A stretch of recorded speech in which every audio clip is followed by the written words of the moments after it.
کہانی کا موضوع حق بات کا انعام۔ دولت آباد ملک میں ایک بادشاہ حکومت کرتا تھا۔ وہ بڑا رحم دل اور رعایا پرور تھا۔ جو بھی اس کے پاس آتا وہ اسے ضرور کچھ نہ کچھ دے کر رخصت کرتا۔ اگر کسی کو کوئی پریشانی ہوتی تو راجا خود اس کو حل کرنے کی کوشش کرتا۔ غریبوں اور مجبوروں کا بہت خیال رکھتا۔ یہی وجہ ہے کہ دولت آباد ملک کے لوگ اپنے بادشاہ سے بہت خوش تھے اور اس سے بے انتہا پیار کرتے تھے۔ وقت گزرنے کے ساتھ ساتھ بادشاہ کے سر میں غرور سمانے لگا اور وہ اپنی جھوٹی تعریف سن کر خوش ہونے لگا۔ جب یہ خبر عام ہوئی تو ایک دن بادشاہ کے محل میں ایک لالچی اور خوش آمدی فقیر آیا۔ اس فقیر نے بادشاہ کے محل میں جا کر بادشاہ کی جھوٹی تعریفیں کرتے ہوئے صدا لگانا شروع کی کہ ہمارا بادشاہ بڑا سخی ہے، جو کوئی نہ دے پائے وہ راجا دے۔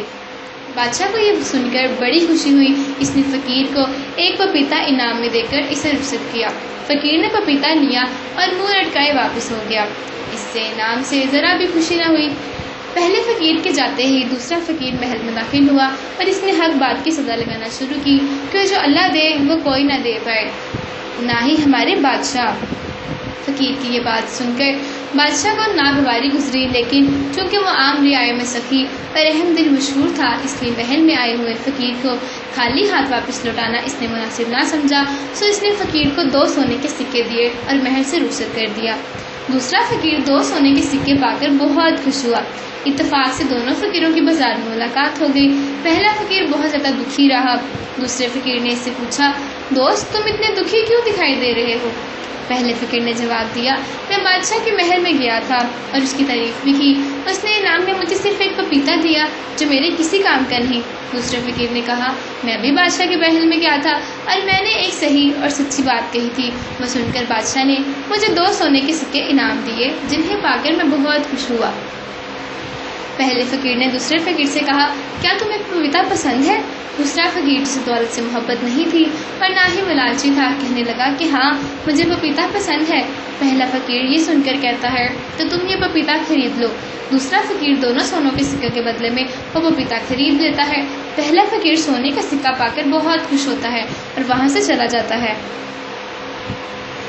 پہلا فقیر جب اپنے گھر لوٹتا ہے اور پپیتا کاٹتا ہے تو اس میں سے ہیرے جواہرات نکلتے ہیں۔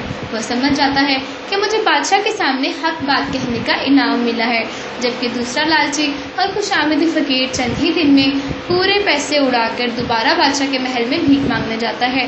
جیسے ہی بادشاہ اس کو دیکھتا ہے تو پوچھتا ہے کہ اے فقیر، میں نے تو تیری بات سن کر خوشی میں تجھے ہیرے جواہرات سے بھرا ہوا پپیتا انعام میں دیا تھا، کیا ہوا کہ تو پھر سے بھیک مانگنے لگا؟ پہلے فقیر نے دوسرے فقیر سے ملنے اور 2 سکوں کے بدلے میں پپیتا بیچنے کی بات بتائی۔ یہ سن کر بادشاہ کو بڑا تعجب ہوا۔ اس نے دوسرے فقیر کو محل میں طلب کیا اور پوچھا کہ پپیتا کاٹنے پر اس میں سے کیا نکلا؟